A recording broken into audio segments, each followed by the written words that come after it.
இதற்கான ஆதாரங்களே இல்லையே. ஆதாரங்கள் இல்லாம இந்த மாதிரியான பத்திரிகையில வாசிக்கப்பட்டது, சோசியல் மீடியால வாசிக்கப்பட்டதுன்னு தவறான செய்திகளை வந்து Wait a minute. Who are you? அந்த ரீலே போதுமேங்க, அதுக்கு பதில் ரீலே போதுமேங்க. ஸோ என்னோட ட்விட்டர் பதிவுலேயே நீங்க பாத்தீங்கன்னா ஓப்பன் அப் ஆகி என்னோட ட்விட்டர்லயே நிறைய பேர் வந்து எழுதியிருந்தாங்க. அதையுமே நான் ரீட்வீட் பண்ணியிருந்தேன். அந்த ரீலே போதுமேங்க.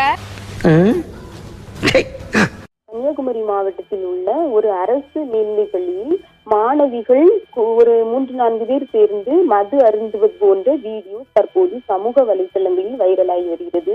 ஹாய் ஹலோ வணக்கம் மக்களே. ஸோ இந்த வீடியோவில் நம்ம என்ன பார்க்க போறோம்னா, அதாவது ஏற்கனவே நம்ம ஒரு விஷயத்த பார்த்துருந்தோம். குறிப்பா சிவகார்த்திகேயன் நடிக்கக்கூடிய சேயோன் படத்துல நம்ம சீமானனும் நடிக்கிறாரு அப்படின்ற மாதிரி ஒரு விஷயம் வந்து இப்ப பரவலா எல்லாருக்கும் தெரிஞ்ச ஒரு விஷயம்தான். பட் இந்த ஒரு விஷயம் நிறைய பேருக்கு பிடிக்கவே இல்லை. குறிப்பா தாவேக்கா தற்குறிகளுக்கு பிடிக்கவே இல்லை. அவனுங்க எந்த மாதிரி இதை இது பண்ணிக்கிட்டு இருக்காங்கன்னா, நாங்க சீமானையே திட்டுவோம், முருகன்லாம் எங்களுக்கு ஒரு ஆளே இல்லைன்ற மாதிரி முருகனை ரொம்ப கேவலமான வார்த்தைகளை சொல்லி, ரொம்ப என்ன சொல்றது, கொச்சையான வார்த்தைகளை யூஸ் பண்ணி, அது ஒரு நாய், ஒரு பரதேசி நாய் அதை பத்தி பேசிக்கிட்டு இருக்கு. அவன் என்ன ஏதுன்றதை அதை பத்தி பேசுவோம். அடுத்து இன்னொரு பக்கம் பாத்தீங்க அப்படின்னா, நம்ம எல்லாரும் பேசிக்கிட்டு இருந்தோம், ஏன்னா மின்சார கட்டணம் இவ்வளவு ஏத்தி வச்சிருக்கீங்கன்ட்டு. இங்கிட்டு பாத்தீங்க அப்படின்னா சொத்து வரி ஏத்தி வச்சிருக்காங்க. இப்ப அந்த கத்துனதுக்கு அப்புறம் சொத்து வரி வந்து கொஞ்ச நாளைக்கு நிப்பாட்டி வச்சிருக்கோம் அப்படின்ற மாதிரி இன்னொரு நியூஸ்மே வந்திருக்கு. ஸோ அது என்னன்றதையும் பார்ப்போம். நம்ம ஏற்கனவே சொல்லிட்டு இருந்தோம் என்ன அப்படின்னா, நீங்க மதுவை வந்து ஒழிக்கிறேன்னு சொல்லி வெறும் 717 கடையை மட்டும் ஒழிச்சா பத்தாது, அதை முழுக்க பாத்தீங்க அப்படின்னா மது விலக்கு அப்படின்றத கொண்டு வரணும் அப்படின்ற மாதிரி நம்ம பேசிக்கிட்டு இருந்தோம். ஆனா இப்ப இவங்க கொண்டு வந்திருக்கிற, அதாவது இவங்க அந்த இதை செயல்படுத்த மாட்டாங்கன்னு வைங்க. ஆனா இப்ப நிலைமை எப்படி கட்டுக்கடங்காம போயிட்டு இருக்கு அப்படின்னா, ஸ்கூல்ல படிக்கிற பசங்க கூட வைங்க, பசங்களும் அந்த மாதிரி தான் பண்ணிக்கிட்டு இருக்கானுங்க. ஆனா ஸ்கூல்ல படிக்கக்கூடிய பொண்ணுங்க இப்ப சரக்கு அடிச்சுக்கிட்டு வீடியோ எடுத்து அதை வந்து பதிவிட்டுக்கிட்டு இருக்காங்க. என்ன அப்படின்றதான் தெரியவே இல்லை. இது ஒரு பக்கம் இருக்கு அப்படின்னா, நம்ம நிர்மல்குமார் அவர்கள் சட்டசபையில மின்சார கட்டணம் உயரவே இல்லைன்னு சொல்லி பச்சையா புளிக்கிட்டு இருக்காருங்க. ஒரு அமைச்சருக்கு இது கூட தெரிய வேணாமா? ஏற்கனவே நிர்மல்குமார் வச்சு எல்லாரும் கேள்வி கேட்டுக்கிட்டு தான் இருக்காங்க. இப்ப வரைக்கும் மக்களாகி எல்லாருமே கேள்வி கேட்டுக்கிட்டு இருக்காங்க. ஆனா அவரு சட்டமன்றத்துல இந்த மாதிரி ஒரு பொய்யை சொல்லிக்கிட்டு இருக்காரு. அதுக்குதான் மக்கள் எல்லாரும் பாத்தீங்க அப்படின்னா கொந்தளிச்சு பேசிக்கிட்டு இருக்காங்க. சோ அது என்னன்றதையும் பார்ப்போம். இன்னொரு பக்கம் சீமானண்ணன் நடிச்சாங்க அப்படின்னா, அவருடைய படத்தை தமிழ்நாட்டில் திரையிடவே மாட்டோம்னு சொல்லி இன்னொரு குரூப் ஒன்று கிளம்பி இருக்கு. அவங்களுக்கும் இதுல சரியான ஒரு பதிலை கொடுப்போம். ஸோ இது எல்லாத்தையுமே டீட்டெயிலாக இந்த வீடியோல பார்க்க போறோம். ஸோ வீடியோ பார்க்கணும்னா நம்ம சேனல் ஃபர்ஸ்ட் டைம் பார்க்குறீங்க அப்படின்னா ஒரு லைக் ஒரு சப்ஸ்கிரைப் பண்ணிக்கங்க. அப்பதான் நிறைய பேருக்கு நம்ம வீடியோ சஜஷன் ஆகும். வாங்க வீடியோக்குள்ள போகலாம். நம்ம நிர்மல்குமார் அவர்கள் பாத்தீங்கன்னா சட்டமன்றத்துல ஒரு விஷயம் சொல்லியிருக்காரு. என்னன்னா, அதாவது கரண்ட் பில் உயரவே இல்லைங்க. யாருங்க நீங்க என்னங்க சும்மா பொய்ய சொல்லிக்கிட்டே இருக்கீங்க?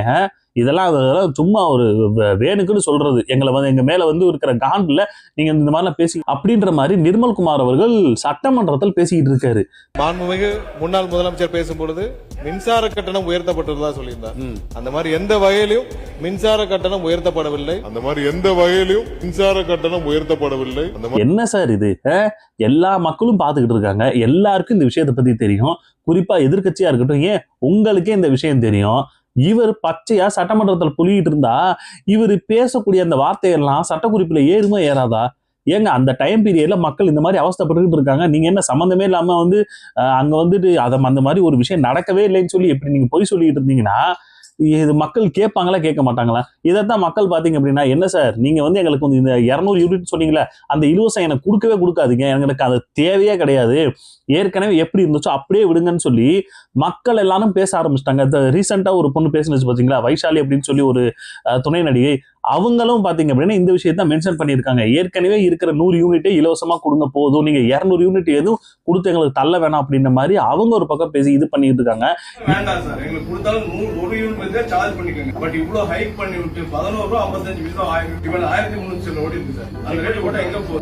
ரீடிங் எடுக்க வந்தாங்க, எவ்வளவு கரண்ட் பில்லுன்னு கேட்டா 11,358 ரூபான்னு சொல்றாங்க. இது வரைக்கும் நான் கல்யாணம் ஆகி 11 வருஷம் ஆகுது, இது வரைக்கும் இவ்வளவு காசு நான் கட்டுறதே கிடையாது. வந்து 1,500 ரூபாய் 2,000 ரூபாய் அந்த மாதிரி தான் வரும். லாஸ்ட் டைம் பாத்தீங்கன்னா 7,000 வந்துருந்தது. எழுதுறவங்க கிட்டே கேட்டோம், இல்ல இது மீட்டர் கரெக்டா தான் இருக்கு, நல்லா ஓடுது, நீங்க கட்டிடுங்க. நாங்க கட்டிட்டேன்.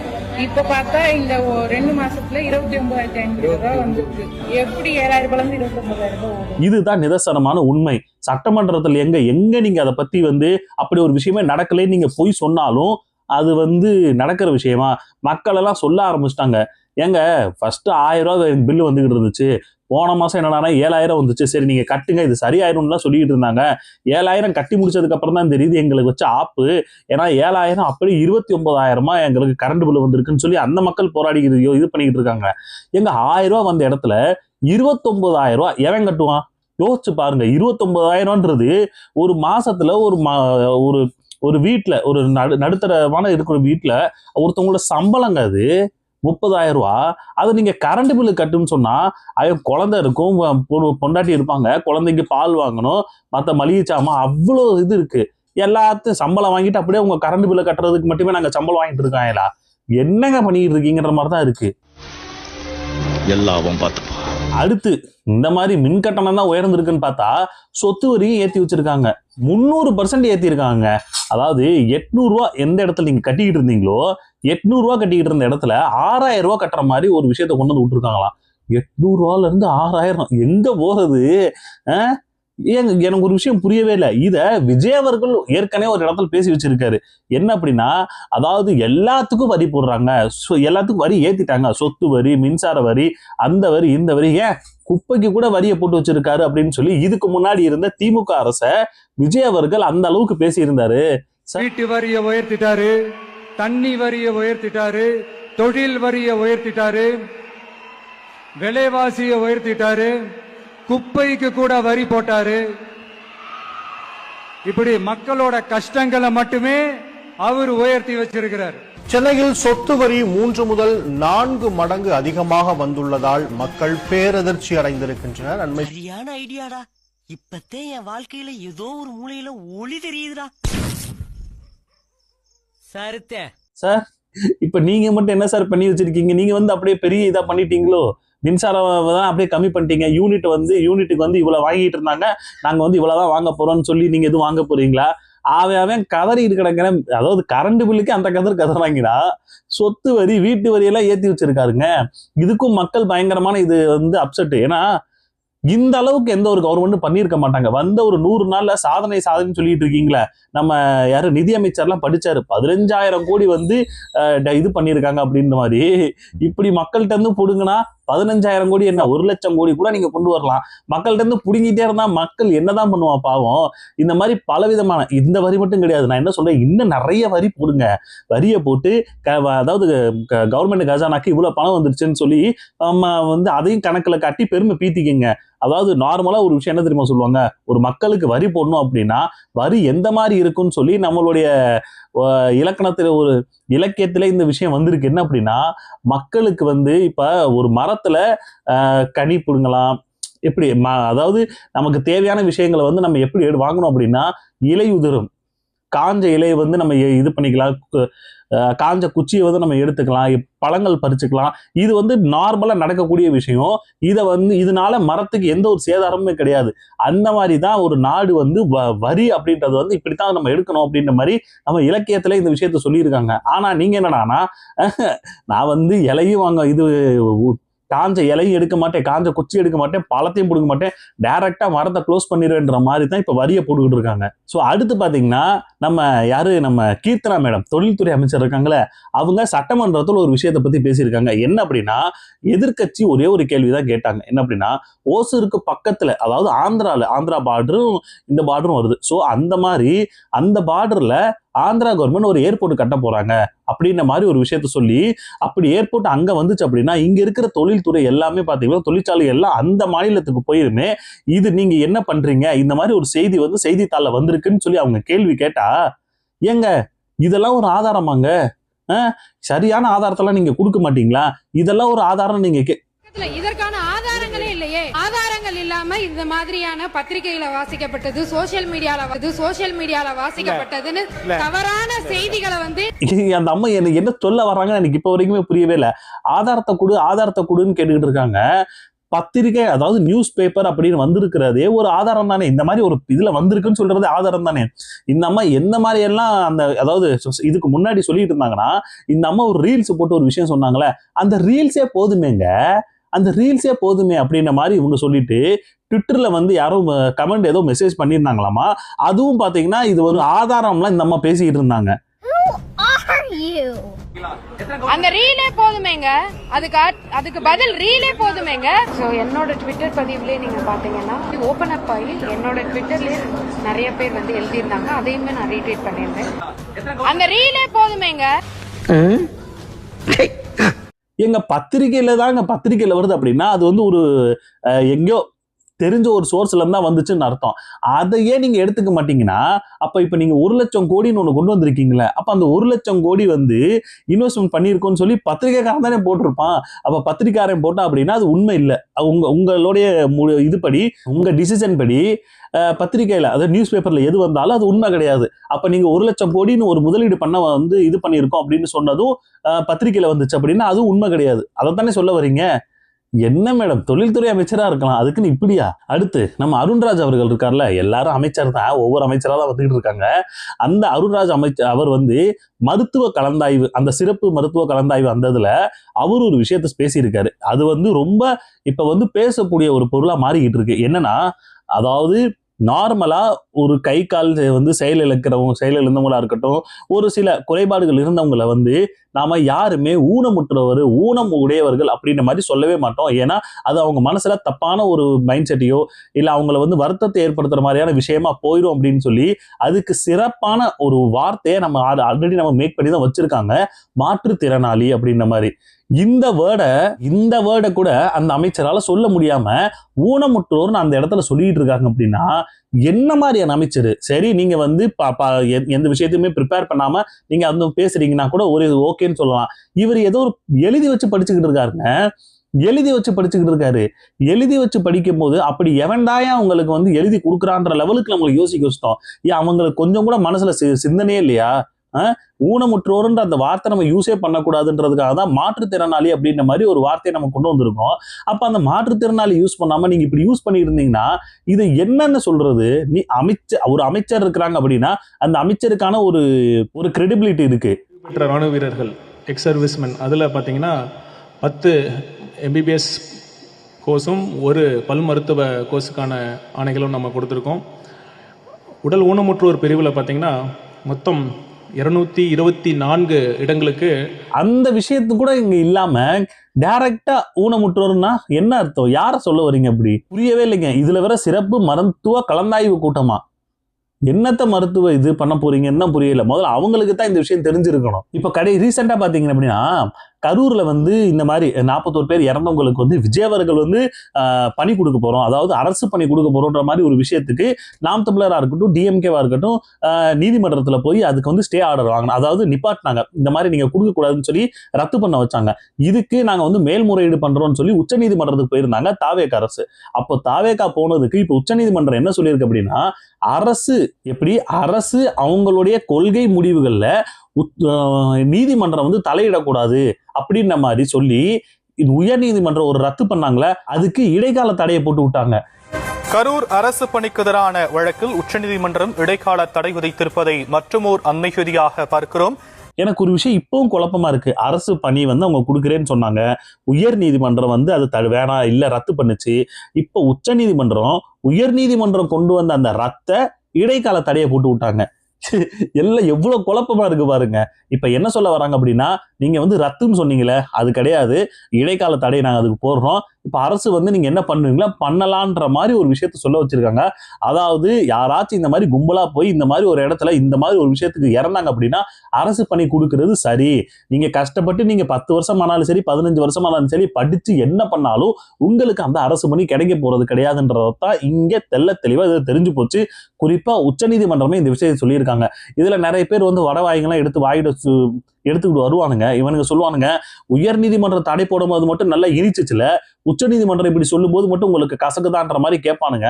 அவங்களுக்கும் இந்த மாதிரி ஒரு கேள்விதான். உங்க வீட்லயோ இல்ல உங்க சொந்தக்காரங்க வீட்லயோ யாராச்சும் ஒருத்தவங்க இந்த மாதிரி அரசு வேலைக்கு வெயிட் பண்ணிட்டு இருக்கவங்கள்ட்ட இந்த கேள்வி நீங்க கேட்டு பாருங்க. அப்பதான் உங்களுக்கு இவங்க தமிழக அரசு என்ன பண்ணுதுன்றது தெரியும்.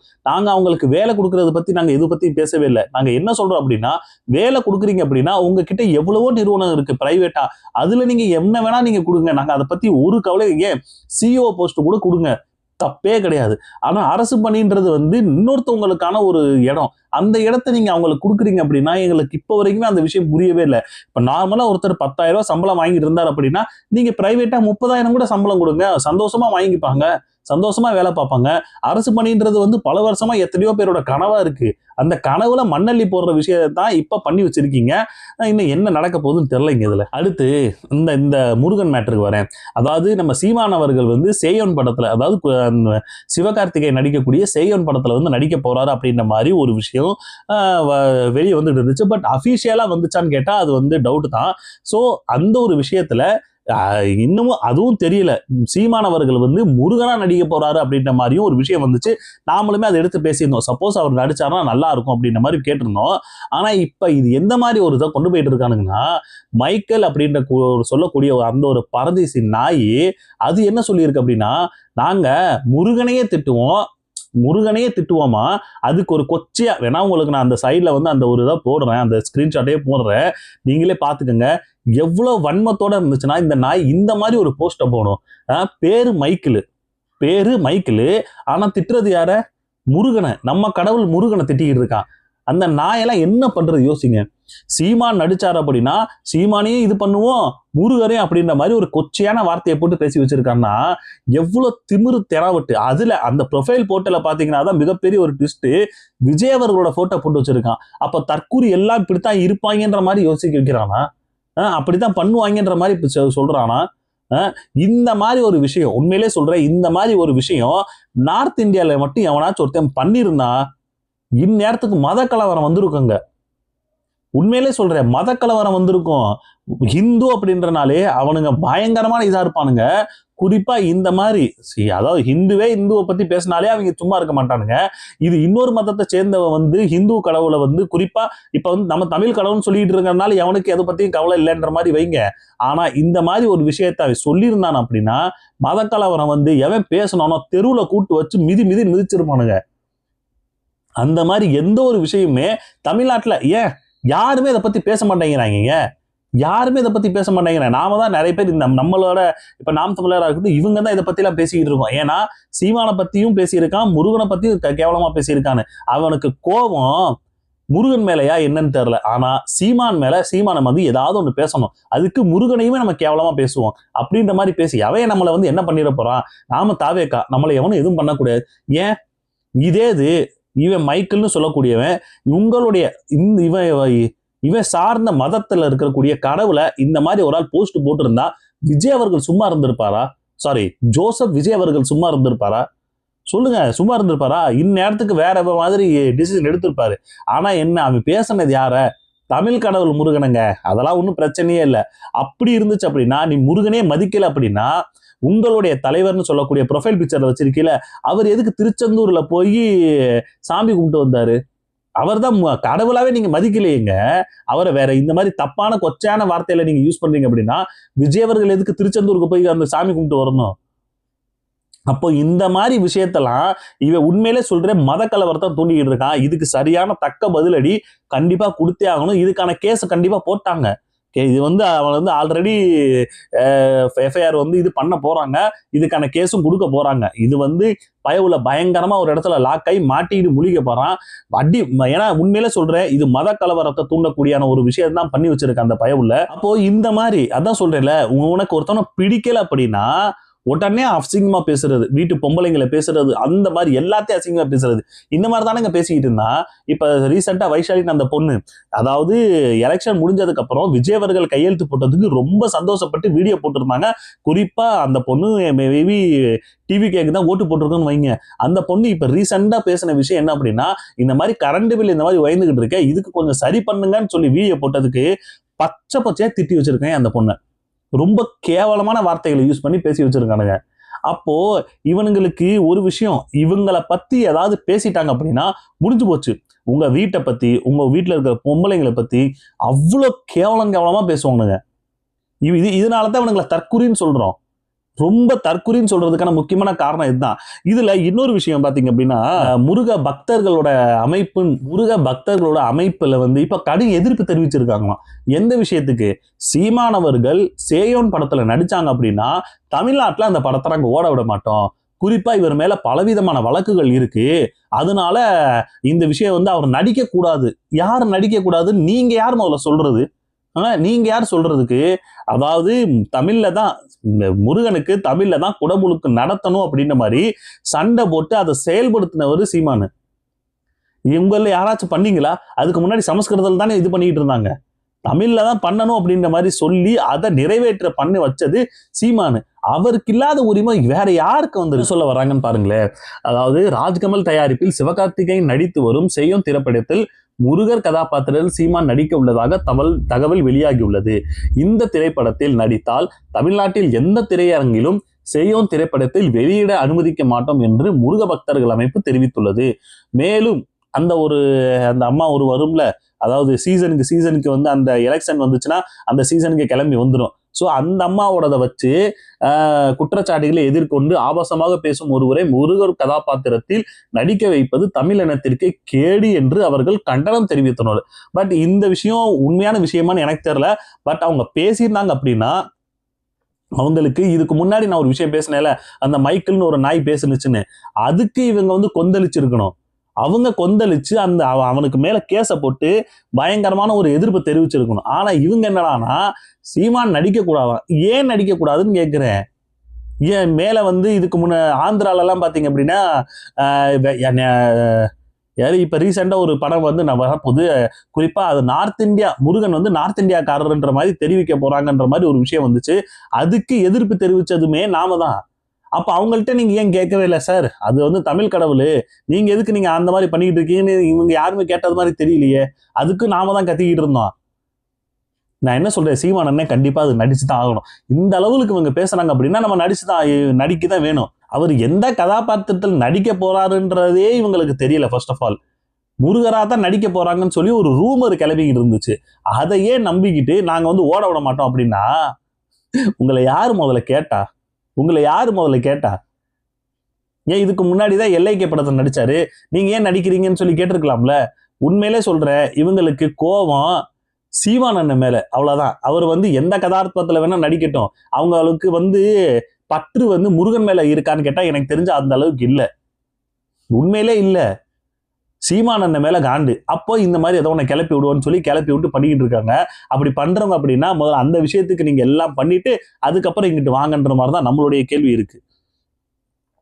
அடுத்து கடைசியா ஒரு விஷயம் என்ன அப்படின்னா, நாம எதுக்காக டாஸ்மாக மூடுங்க ஃபுல்லா மதுவிலக்கு கொண்டு வாங்கன்னு சொல்றதுக்கான முக்கியமான காரணம் என்ன அப்படின்னா, நீங்க கொண்டு வரக்கூடிய இந்த அளவுக்கு ஒரு ஸ்கீமு ரொம்ப என்ன சொல்றது வெக்கக்கேடான செயலை வந்து நிறைய விஷயம் நடந்துகிட்டு இருக்கு. குறிப்பா மாணவர்களா இந்த விஷயத்துல பயங்கரமா அடிபட்டுக்கிட்டு இருக்காங்கன்ற மாதிரி எல்லாருக்கும் தெரியும். ஆனா இப்ப நடக்கிற விஷயம் என்ன அப்படின்னா, ஸ்கூல் படிக்கக்கூடிய பொண்ணுங்க, அந்த பொண்ணுங்க கையில சரக்கு பாட்டில் வச்சு சரக்கை குடிச்சுக்கிட்டு பக்கத்துல சைடிஸ் எல்லாம் வச்சு தண்ணி அடிச்சுக்கிட்டு இருக்காங்க.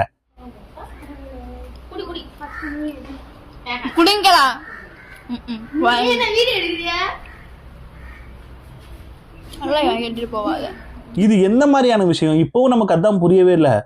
ஏன்னா காலேஜ் படிக்கிறவங்க போனா யாரு பண்ணாலும் அது தப்பு தான். ஆனா ஸ்கூல்ல எனக்கு தெரிஞ்ச ஸ்கூல் வளாகம் மாதிரி தான் இருக்கு, ஸ்கூல் கேம்பஸ் மாதிரி தான் இருக்கு. ஏன்னா ஸ்கூல் ட்ரெஸ் போட்டிருக்காங்க, அது பார்க்கும்போது அந்த மாதிரி தான் ஒரு இதாகுது. அங்க உட்காந்துக்கிட்டு இவங்க சரக்கு அடிச்சுக்கிட்டு இருக்காங்கன்னா எந்த மாதிரி ஒரு தமிழ்நாட்டுல வாழ்ந்துகிட்டு இருக்காங்கன்னு பாருங்க. இப்படித்தான் போயிட்டு இருக்கு.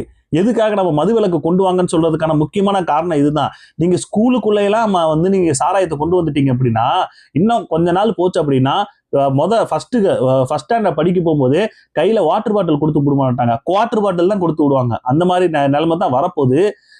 என்ன பண்ண போறாங்கன்னு தெரியல. இதுக்கு விஜய் அவர்கள் என்னத்தை பேசி என்ன பண்ண போறாருன்னு தெரியல. அவர் எதுக்குமே பேச மாட்டாரு, இதுக்கு மட்டும் என்ன பேசவா போறாருன்ற மாதிரி தான் நம்மளுடைய கேள்வி இருக்கு. ஸோ உங்களுடைய கருத்துக்கள் என்னன்றதை சொல்லுங்க. அவ்வளவுதான் இந்த வீடியோ. ஸோ அடுத்த வீடியோல பார்ப்போம். பாய்.